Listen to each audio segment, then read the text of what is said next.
Let's now start with the if, else if, and else statement that we usually write using our CF script tags. We'll be later looking into the cfif tag pairs and the cf else tag, and how do we use those the comparison words in our cfif tags. So to use the cf script tag, we obviously need to open up a new page. I named it as conditional.cfm, and I'm not going to show you how to save this because I already showed you quite a few number of times. But in this code, I'll be reusing the codes that I have written in array.cfm. This code is quite stable in its state, but this code can be manipulated by a malicious hacker. So to save this code from being hacked or from being manipulated, we need to secure it. To secure it, we can use the if else statement to check whether the values passed inside the URLs are legitimate values or whole numbers or integers. If a negative value is passed or any sort of other strings or tags are passed, then it will be eradicated. What we need to do is to take up all this code. I'll be copying everything. The page design will stay the same. Nothing would actually appear before the user, but to a programmer it would make a world of difference. So to use this if else statements inside our CF script, we first need to start with the if keyword, and it is followed by two brackets, and this if statement needs to be followed by a block that is enclosed inside these curly braces. These curly braces will include all the codes that will be executed once this condition is met. So inside this first bracket, we will need to place a condition that will evaluate to true.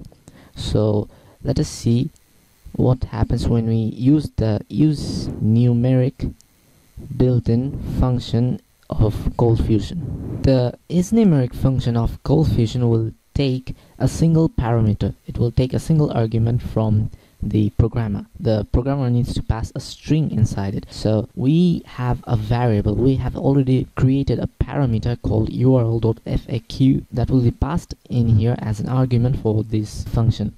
So don't worry, I'll explain everything once I complete writing this entire block of code. So let us now first pass this argument url.faq.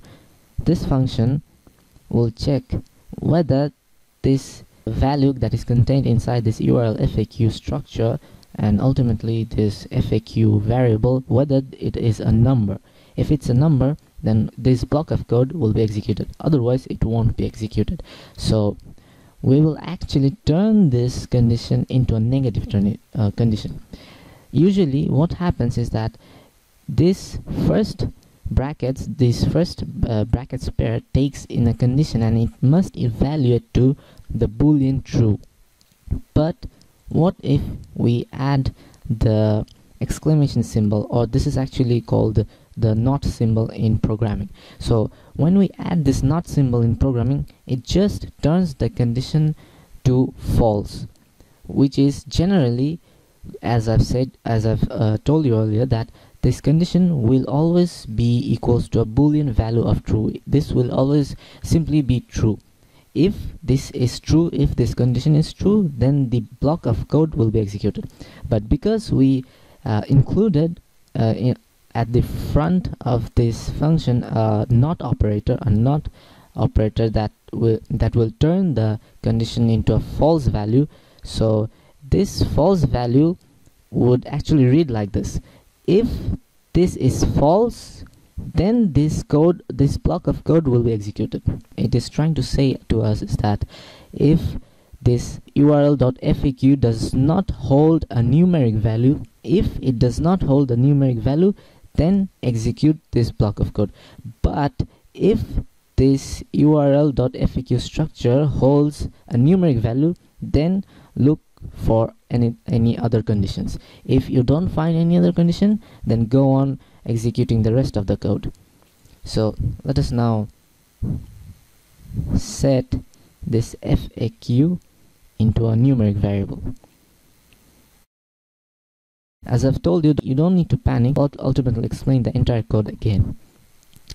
So I've also included an else statement here that will also take another nested if statements, and ultimately it will also execute another if statement that will also take another condition. So what happens in here is that if this URL FAQ does not hold a numeric value, then set the URL FAQ this structure and assign the value of 1 to this structure. Otherwise, if it contains a numeric value, if it, it's something else, like if it contains a numeric value of 2.5, suppose the hacker manipulates the URL and he puts a value of 2.5, 2.6, something, a decimal value, which we do not want to use. So what happens is that this value, this decimal value that we are talking about, will be passed inside this else clause. This entire else block will come into action once it sees that is not intended by the programmer.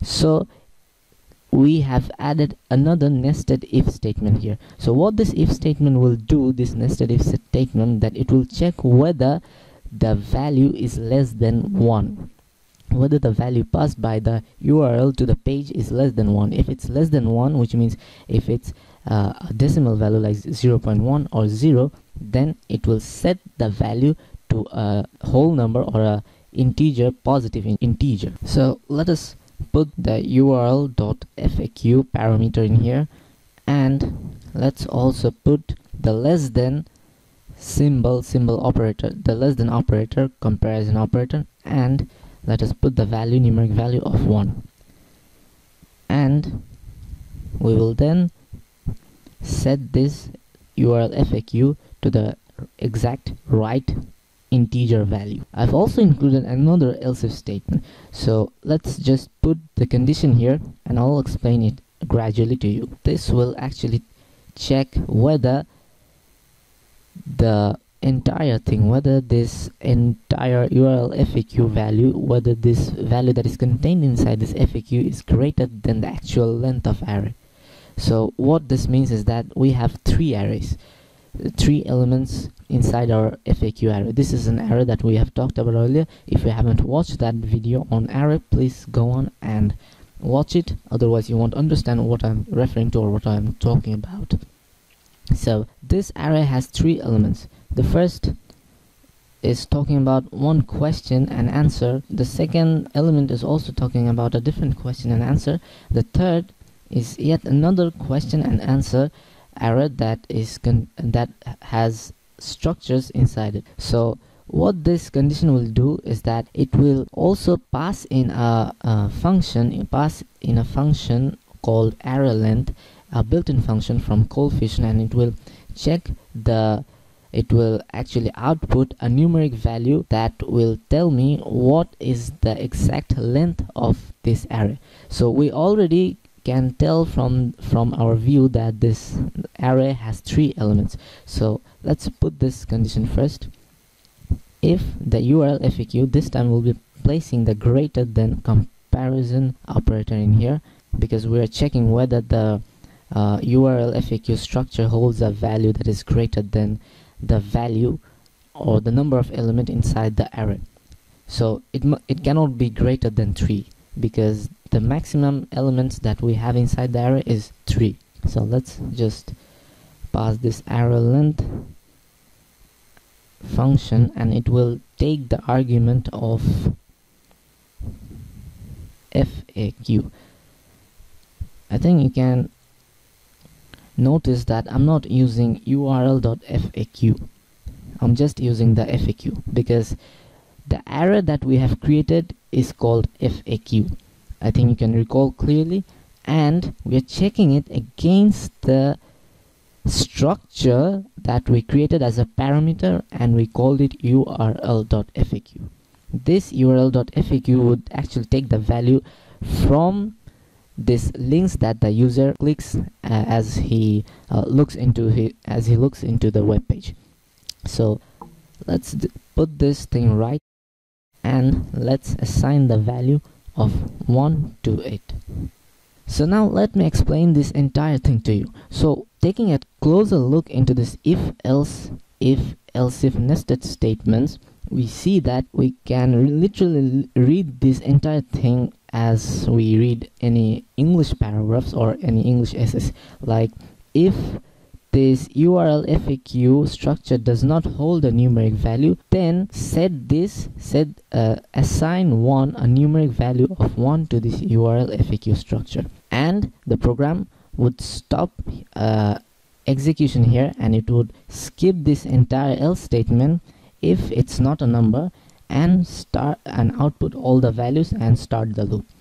But if the program sees that the first condition is not met, it would look for an otherwise or an alternative path. So this alternative path is given by the else clause. So what this means is that if this URL FAQ does not hold a numeric value, then do this, or otherwise if it holds a numeric value, then check what sort of value is it holding.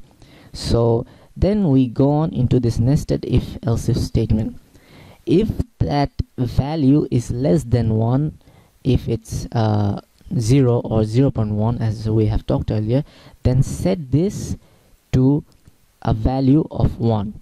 Assign the numeric integer value, a whole number, to this URL.FAQ structure. If the program sees that this first condition is not met, then it moves into the second condition. This condition or this block of code is never executed once it sees that this does not evaluate to a boolean true. It evaluates to a false if it sees that. If it sees that this first condition is false, then it looks into this else if statement. This else if statement compares the value of URL.FAQ with the length of the array. So if it sees that the length of the array is 3 and the URL FAQ value holds the value of 4, then it sets the URL FAQ value to a numeric integer value of 1. It assigns the correct value to this structure. So this is a way of securing our systems internally, although the user or the front-end people or the visitors won't actually recognize the changes. But we are practically making our codes cleaner and safer. So now let's save this, and we should take a look at our page. So we saved it as, I think, Conditionals.cfm. It's conditional. Yep, it's working all right.